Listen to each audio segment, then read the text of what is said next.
Olá, pessoal. Tudo bem? Vamos lá falar sobre a Agenda 8, formação de preço. Bom, quando a gente fala de formação de preço, precisamos lembrar o seguinte assunto.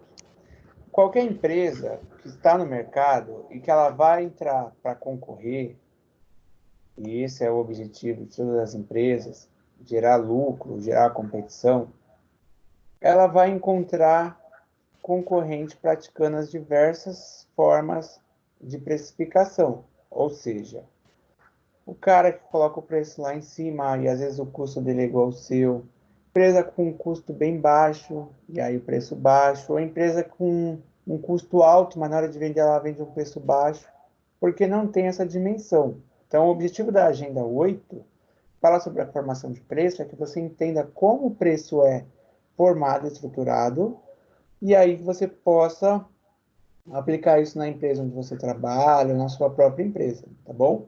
Lembrando que tem relação com marketing. A gente vai ver isso na agenda futuramente. Dando continuidade, primeira coisa aí que eu quero trazer um exemplo para vocês, quando a gente fala sobre os custos e os gastos aí, as despesas. Não sei se vocês já viram aqueles restaurantes de R$ 9,99. Nesses restaurantes, é comum sempre ter um público bem amplo, assim, é um restaurante mais popular. Só que como é que o cara chega a esse preço? Tecnicamente, é esperado que ele tenha visto todos os valores que eles gastam com funcionários, com alimentação ali que vai comprar, que é a matéria-prima do negócio dele, energia elétrica, água, tudo isso, gás, vai compor aí o preço para que ele possa vender a R$ 9,99 o almoço. Mas tem que ser pensado se realmente está gerando uma margem, uma contribuição para o lucro ou não, porque muitas às vezes acham que está dando certo e não conseguem aí fazer o equilíbrio entre os dois, que é o que acontece, e aí a empresa fecha com pouco tempo de abertura, tá bom? Então a gente precisa ter aí a receita que vai ser maior do que a despesa para que haja um lucro. Bom, você já pensou aí em quais elementos que compõem o preço de um produto? Por exemplo, se você vai comprar uma caneta, quais são os elementos que compõem o preço? Então, se a gente for tirar aqui, tem o plástico, a tinta, que vai tanto dentro quanto aqui nesse azul, a parte metálica da ponta, esse tubinho que vai por dentro, e aí a máquina lá, o salário do trabalhador. Tudo isso compõe. Assim, mas o salário compõe produto? Sim, porque ele faz parte aí dos custos que a empresa tem, que é a fábrica da caneta, para poder gerar o material final. E aí isso é um valor que tem que ser pensado e calculado, e muitas vezes as empresas não pensam em todos os fatores. Eu vou convidar você a assistir o vídeo da Agenda 8, lá do Centro Paula Souza, para que você possa entender e responder no fórum a estas perguntas, tá bom? O fórum está aberto, aí você responde. Por que as pessoas não conseguem pagar, não podem pagar o preço que quiserem pelos produtos ou serviços? Lembra uma época que a Casas Bahia fez uma promoção e ela teve um processo? Então, não é porque eu quero pagar R$ 1 que eu vou pagar R$ 1, porque o custo para fabricação, seja um celular, uma TV, uma máquina, ele é grande. Vocês já tiveram que definir o preço de algum produto para vender? Geralmente na escola o pessoal faz arrecadação para a formatura. Aí o aluno vai com os amigos, com a família, fazer bolo, cupcake, e aí ele vai ver qual é o custo para poder formar o preço de venda. Outra coisa, se você tivesse que colocar o preço em algum produto, como por exemplo a caneta, qual o valor que você venderia? Aí você ia pensar, vi na papelaria que vende a R$ 1, então R$ 1 tá bom. Mas será que para você esse R$ 1, ele vai cobrir todos os gastos que você teve?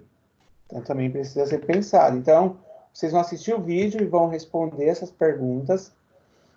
A gente vai começar com um exemplo de uma rede de supermercado chamado Bom Gosto, e eles fizeram uma pesquisa com os clientes, que os clientes eles cada vez mais queriam lanches rápidos. Porque às vezes o cliente está lá no mercado, passou depois do trabalho, ou então ele estava resolvendo algumas coisas e resolveu ir ao mercado, está com fome. Então eles fizeram uma pesquisa e aí descobriram que os clientes gostariam de comprar lanches rápidos enquanto eles faziam as compras. E aí o supermercado fez uma pesquisa, uma análise, e aí chegaram ao ponto de que deveria fazer a venda aí de pão de queijo e refrigerante em máquina. Isso para a gente poder entender a questão da formação de preço, esse exemplo fica bem facinho para vocês poderem trabalhar, tá bom? Então, ó, o refrigerante seria em copo tamanho único, né? Vendido a R$ 1. A porção com 5 pães de queijo, pequeno, R$ 1,50. Então, eles fizeram uma pesquisa, e aí o mercado, em cima dessa pesquisa, por isso que é importante a gente sempre fazer a pesquisa de preço e de demanda, quantas pessoas que vão provavelmente comprar o produto, chegou-se aí a 1.200 porções de pão de queijo e 600 copos de refrigerante no mês. Essa é a previsão de venda do mercado. Bom, da receita, 20% representariam aí os impostos, que também é algo que tem que ser pensado quando a gente pensa em preço, porque o governo, ele tem lá o ICMS, tem o IPI, então dependendo da sua atividade, vai ser cobrado, tem o ISS, são tudo aí formas de impostos que a gente acaba pagando, ou às vezes a gente nem sabe, mas está embutido no valor. Bom, continuando. Aí o supermercado, só eu voltar aqui, desculpa. Ele compraria uma caixa com 600 pães de queijo a R$ 30. Eu gostaria até de chamar a atenção de vocês, porque nesse caso, esse exemplo, tem um erro lá na apostila, que ele dá um valor totalmente fora, que esse valor não bate, tá bom? Tá, acho que é R$ 60, ou são 1.200 pães de queijo. Então, são 600 pães de queijo a R$ 30, e aí o custo daria R$ 60 de 1.200, que é a previsão de venda que a gente viu anteriormente. Para vender 600 refrigerantes, eles precisariam comprar 180 litros, e aí com um custo de R$ 80. Então, você precisa pensar em duas coisas. R$ 60 por mês para comprar os pães de queijo e 80 para comprar os refrigerantes. Além disso, o mercado ele tem que contratar uma vendedora para poder fazer o atendimento, que aí daria R$ 800, o salário dela e os encargos. E também R$ 80, que seria a manutenção do ponto de venda, ou seja, a limpeza, a iluminação, o gasto de energia da máquina de refrigerante e qualquer reparo que a empresa precisasse ter. Bom, diante disso, você precisa, para calcular aí os custos, primeiro ver qual é o total de receita, para poder saber se o mercado teve lucro ou prejuízo. Total de receita, você precisa pensar, vai vender 600 refrigerantes a R$ 1, R$ 600. 1.200 pães de queijo a R$ 1,50, vai dar 1.800. Então, receita, R$ 2.400. Vou até anotar aqui, com essa caneta aqui desse outro slide, que aí fica mais fácil para vocês, ó. Aqui dá 2.400, tá bom? Depois, calcule as despesas. Então, as despesas, você vai precisar pensar, eu até anotei aqui no caderno, eles tiveram R$ 60 do pão de queijo, R$ 80 do refrigerante, 800 da manutenção e 80 da manutenção e 800 da vendedora. Então, diante disso, a gente tem aí um padrão aproximadamente aí R$ 1.000. Eu vou avançar aqui só para a gente poder ver essa conta. Ó, estava até aqui o esquema. 1.200 vezes 1,50 dá os 1.800, que é o total que ele ganharia vendendo pão de queijo. com mais R$ 600, que seria dos refrigerantes. Então, R$ 2.400 é a receita.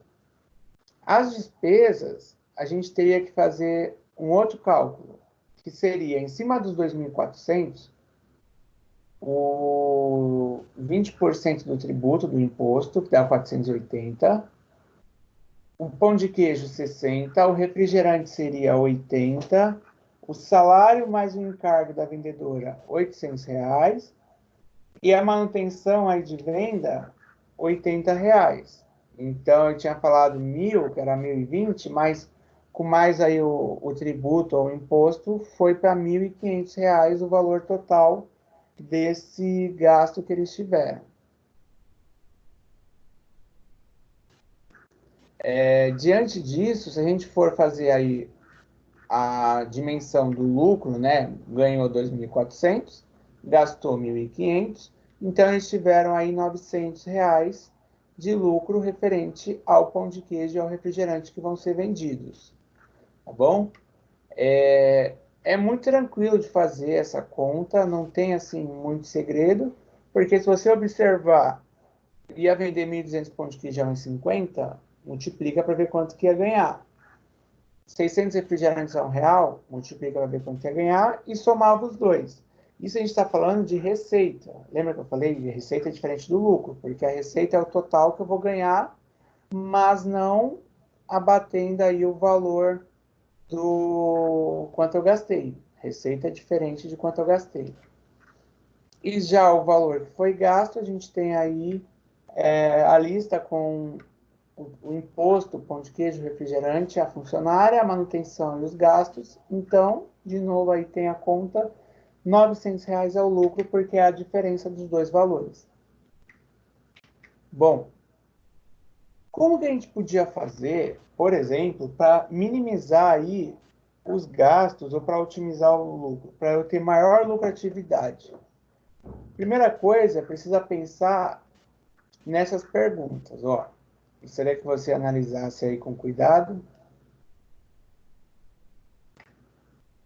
quanto às soluções. E se o mercado aumentasse o preço de venda? Ao invés de vender a 1,50, vendesse por 2, ao invés de vender o refrigerante por R$ 1, aumentava para 1,50, porque é uma situação que é muito comum. Você vai no mercado, compra um produto, pouco tempo depois aumentou o valor, você vai numa lanchonete, numa lojinha, de repente você levou o dinheiro já contado e chega lá o valor aumentou.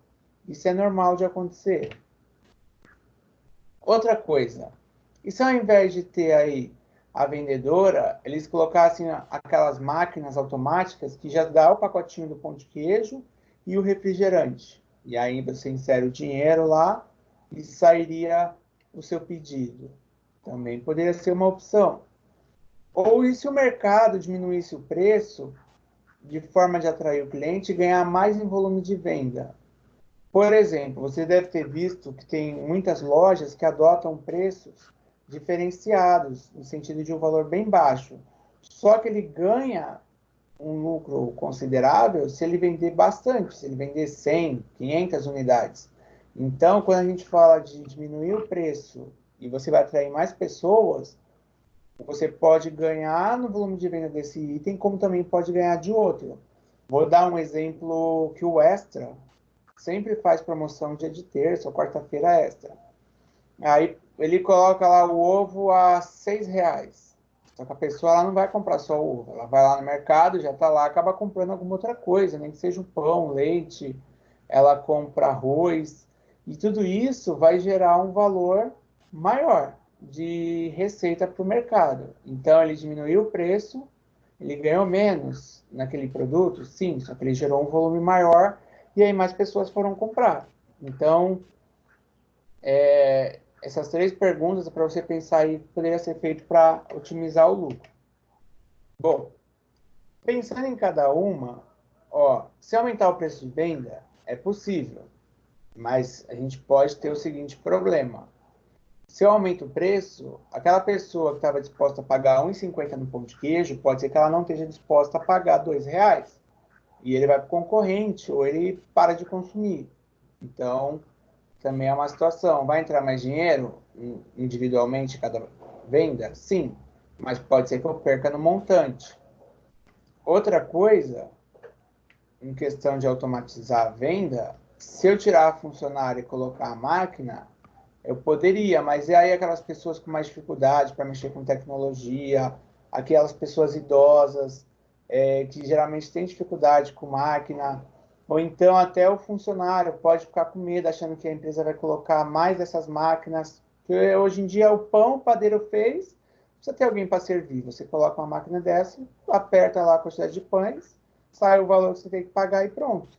Então também pode gerar aí um problema ruim. É, e também até de travar a máquina, isso daí gerar uma manutenção e você, de emergencial, ter que contratar alguém. Então, também é uma situação a se pensar. E diminuir o preço de venda pode ser interessante, mas pode ser aí que também você tenha prejuízo. Então, precisa tomar cuidado nas estratégias adotadas, tá bom? Uma coisa que é muito comum o pessoal se confundir é o chamado custo ou despesa. Quando a gente fala de custo, está falando ligado a itens da produção. Quando eu falo de despesa, eu estou ligado a itens que são de apoio. Costumo falar, por exemplo, para fabricar o pão, você precisa da matéria-prima, que seria o trigo, seria o fermento, o sal. Mas você precisa ter, por exemplo, alguém ali que vá limpar a padaria, ou se você tem um armazém que faz a fabricação e tal, não está ligado diretamente à produção, mas é uma pessoa que dá suporte a esse negócio. Ou as pessoas que trabalham vendendo o pão para hotéis, restaurantes, você precisa pagar o salário desse vendedor. Ele não está ligado à produção? Não, mas ele faz com que o negócio funcione, ele te ajuda para poder vender a produção. Então a gente vai poder estudar um pouco disso agora, que é fundamental aí o entendimento, tá bom? Então, ó, os custos, igual eu falei, está ligado à atividade fim, no caso de uma empresa de fabricação, seria o gasto com produção, que a gente tem aqui, tá bom? E as despesas, elas são os gastos relativos à atividade de apoio da empresa. Então, quando eu falo atividade de apoio, eu estou falando que dão suporte, como o vendedor, a parte administrativa, a parte de marketing. Ah, eu contratei uma pessoa para divulgar a minha empresa para poder ajudar. Então, a parte de marketing é uma despesa, ela não é um custo. Assim, marketing representa um custo ou um investimento. Não, ele é uma despesa que ele é de apoio. Pode ser um investimento no sentido de trazer cliente? Pode, mas tem que lembrar que o marketing, ele não é ligado à produção, à atividade principal, ele é uma atividade de apoio. Bom, tem um exemplo aqui para entender que, além de ser o custo e despesa, a gente precisa classificar como custo fixo e variável. Quando eu falo custo fixo e variável, eu estou falando sobre uma empresa que fabrica bolo, por exemplo, e ela tem aqueles custos que vão acontecer sempre, que são custos que eles não se alteram. Então, eu vou dar um exemplo. Você tem que pagar o salário do padeiro, mesmo se a padaria não vender. Você tem que pagar o salário do confeiteiro, mesmo se não tiver bolo sendo vendido. Então, isso é o custo fixo. O variável, conforme a minha fabricação ou conforme a minha atividade, ele vai aumentar ou vai diminuir. No exemplo, a gente tem, ó, o fermento. O fermento ele é uma matéria-prima. A farinha também é uma matéria-prima. Esse outro considerado, açúcar e o chocolate. Então, se é para eu fazer um bolo de chocolate, esses itens, eles são variáveis porque se eu fizer mais bolo, eu preciso de mais itens, mais farinha, mais chocolate, mais açúcar. Se eu fizer menos bolo, eu vou usar menos. Se eu não fizer bolo, eu não vou ter esse custo. Então, o fixo e o variável, eles se diferenciam nisso. Ele é variável quando você vai fazer mais produção e precisa de mais itens, vai gastar mais. Quando você, fazendo ou não fazendo, tem aquele custo, ele é considerado como fixo, tá bom? E aí a gente tem o total, ó, R$ 6 para que se faça esse bolo. O bolo de chocolate, ele é um bolo que vai ser R$ 6, não o lucro, mas o valor do custo para a fabricação, tá bom? E aí a gente chega aqui na seguinte situação, ó. Se eu fosse fazer 2 bolos, se eu fosse fazer 10 bolos de chocolate, lembrando que o custo é R$ 6 da produção. Se eu fosse fazer 100 bolos, como sairia? Então, é muito tranquilo. Se você achou R$ 6, que é o valor de um bolo, para fazer 10 bolos, você multiplica por 10. Para fazer 2, você multiplica por 2, que aí é o valor de R$ 6, você vai multiplicando. Tá bom? Olha lá. 2 sai por 12, 10 por 60 e 100 por 600. Claro que para chegar nisso, você precisou primeiro separar o custo para fabricação de um item, e isso daí vai refletir para você o valor unitário, e aí você vai multiplicando. Tem empresa que tem dificuldade de dimensionar isso, e aí o cara chuta o valor, sendo que na verdade ele acha que está ganhando e ele está perdendo, tá bom? A gente vai continuar aqui para falar sobre os custos variáveis, que, ó lá, ele acontece sempre que uma unidade vai ser produzida. Se eu não produzir, eu não vou ter por que comprar açúcar, comprar chocolate, comprar fermento, comprar qualquer outro item. Eu só vou comprar a partir do momento que eu tiver produção. Tá bom? Os variáveis, eles aumentam ou diminuem proporcionalmente com a quantidade que é fabricada. Agora, tem outros itens que não estão ligados à produção, que aí a gente pode considerar aí, pode ser custo, mas também pode ser despesa, como o aluguel da cozinha, a energia elétrica, a manutenção dos utensílios que eu tenho, então, o detergente para fazer a limpeza, todo o material que é usado ali, tudo isso também vai ser contado, mas não é material ligado diretamente ao que eu estou produzindo. O salário de uma cozinheira auxiliar, ali, alguém que dá o apoio, que deixa os itens preparados. Então, tudo isso vai acontecer independente da quantidade. Ó. Se não produzir aí nenhuma venda, eu vou acabar tendo que pagar esse custo. E aí, eu vou dar o exemplo que a gente está vivendo agora, por exemplo, ó, no caso de pagar o aluguel, a gente está aí com o problema do coronavírus, muitas empresas estão com dificuldade.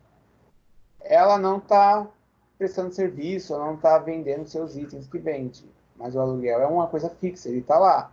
Muita gente está tentando negociar, tem gente que está tendo que pagar mesmo assim que não conseguiu, então é uma situação aí complicada. Uma cozinheira que for funcionária registrada com carteira de trabalho é a mesma coisa. Tanto que o governo está colocando medidas para poder ajudar. Tá difícil, sim, mas também faz parte, aí precisa estar pagando, tá bom? Então, ó, os custos fixos eles vão acontecer independente de eu tiver produção ou não, se eu tiver venda ou não. Olhando esse gráfico, olha lá, o custo fixo até um determinado ponto, ele se mantém igual. Aí você fala assim, então quer dizer que ele pode variar? Não, se eu tiver o dobro da capacidade que eu tenho de trabalhar em demanda ali, em produção, o meu custo fixo ele vai só aumentar, no sentido de que se eu consigo produzir 100 e aí eu passo a produzir 1.000, eu preciso comprar mais máquina, eu preciso contratar mais pessoas, aí nesse sentido eu vou ter um novo custo fixo.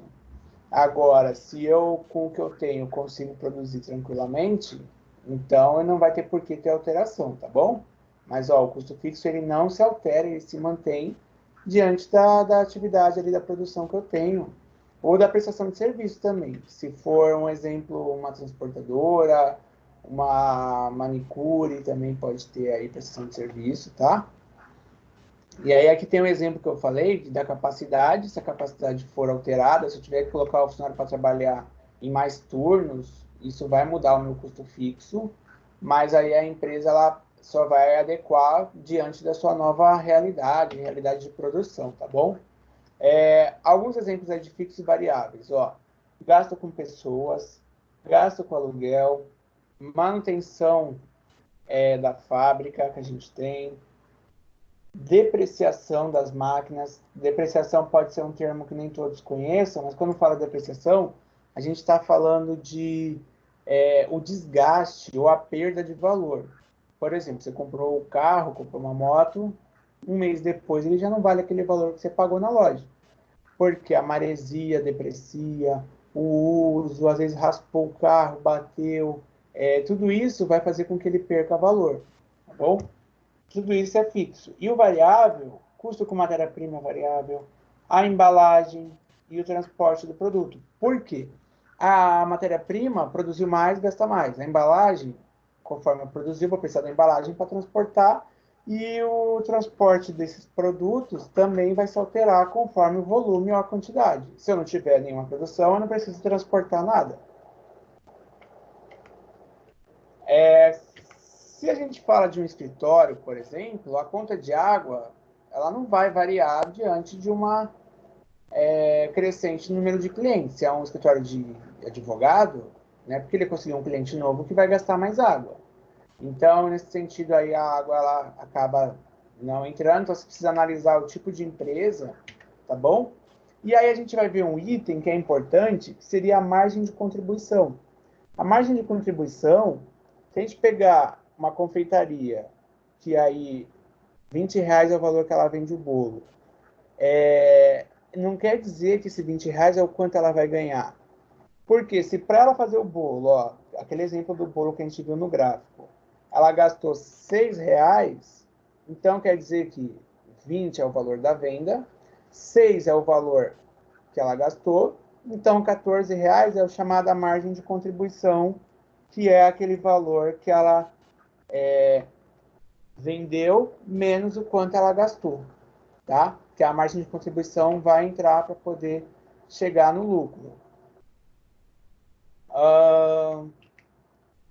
Se a gente pensar e ela acrescentar aí outros itens, ó, como bolo de doce de leite, geleia, creme de chantilly, se ela mudar o seu produto, se ela colocar um bolo com outros itens, os clientes pode ser que eles fiquem receosos de pagar um valor maior. Então, é necessário que a empresa adeque aí o seu valor.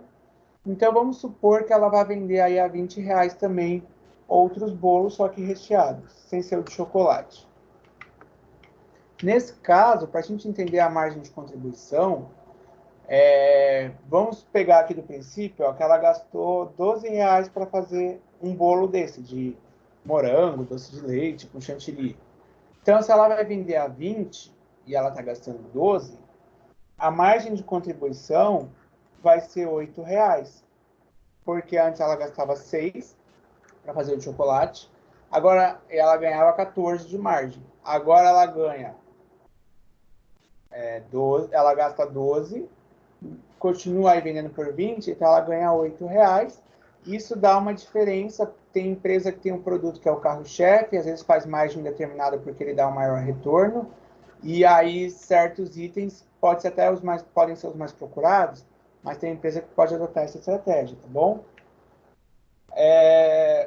Eu acho que isso daí não fica complicado de entender, porque é só você pensar, vendi por quanto, gastei quanto, então a margem de contribuição é essa diferença, tá? Que seria aí perto da receita de venda, subtraindo com as despesas. Tranquilo? Então, ó, a margem de contribuição, ela vai contribuir para o lucro que a gente tem, porque isso a gente está falando, colocando os custos fixos. Os custos variáveis, que aí colocou a farinha, o chocolate, o fermento. Então, ela vai te dar o preço de venda menos os custos variáveis. E aí o que ficar ainda se subtrai do valor. Para achar qual é a margem de contribuição de cada item, a gente tem essa fórmula. Ó, tem o exemplo do bolo de chocolate, que aqui o valor é R$ 14 da margem, e o de doce de leite ou morango, que é R$ 8. Para achar a porcentagem da margem de contribuição, a gente vai pegar o valor da margem de contribuição e dividir pelo preço de venda. E aí vai fazer vezes 100, que o vezes 100 vai achar em valor em percentual, em porcentagem. Isso é bom treinar, somente que na prova vocês não vão poder usar a calculadora, tá bom? Então precisa treinar aí para poder fazer. Ó, bolo de chocolate é R$14, dividido por 20, que é o preço de venda, vai dar 0,7. E aí você faz vezes 100, que você vai achar aí os 70%. Então, 70% é o que fica para a empresa depois de ter aí tirado os custos para a fabricação do bolo. Já no caso do outro bolo, que é o de morango ou de chocolate, ou doce de leite, gastou aqui, ó, R$8 é a margem de contribuição, vendeu o bolo por 20, então 40% é o que fica para a empresa poder usar, bom? E aí eu vou deixar uma atividade online junto com a primeira, que eu falei logo no começo, no fórum, que é importante vocês entenderem, pesquisarem sobre o Simples Nacional, sobre os custos fixos e variáveis, sobre a margem de contribuição e o ponto de equilíbrio, que é o próximo conteúdo que a gente vai acabar vendo no vídeo ao vivo. Ponto de equilíbrio, na continuação da agenda, até tem falando que é a última parte que eu vou trabalhar com vocês, tá bom? Ponto de equilíbrio aí, margem de contribuição, custo fixo variável, Simples Nacional, é legal, quando vocês colocarem, que vocês comentem um dos outros colegas também. Então, olha lá, aqui está como blog, mas é o fórum, olha o fórum dos seus colegas, comenta, responde, complementa a resposta, fala, olha, tal, eu vi na minha pesquisa também que o custo fixo pode ser tal coisa, tem tal exemplo, porque isso daí vai ajudar vocês na hora de estudar, tá ok? Diante disso, eu deixo para vocês aí poderem continuar estudando. Qualquer dúvida, manda lá no Correio Tech. Qualquer dificuldade, manda mensagem para mim. E aí a gente vai se falando. Realizem as atividades. Nesse sábado a gente não vai ter aula. Então eu desejo a vocês aí uma boa Páscoa. Se cuidem, fiquem em casa, porque o coronavírus aí, o Covid-19, não está sendo brincadeira. Muitas pessoas estão internadas, os hospitais estão cheios. Está havendo aí uma dificuldade em conseguir equipamentos de proteção até para os médicos e enfermeiras que estão aí diretamente ligados aos pacientes. E aí é importante a gente se cuidar.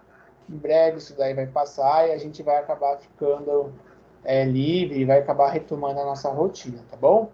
Então, um abraço a vocês, estudem e aí uma boa semana a todos.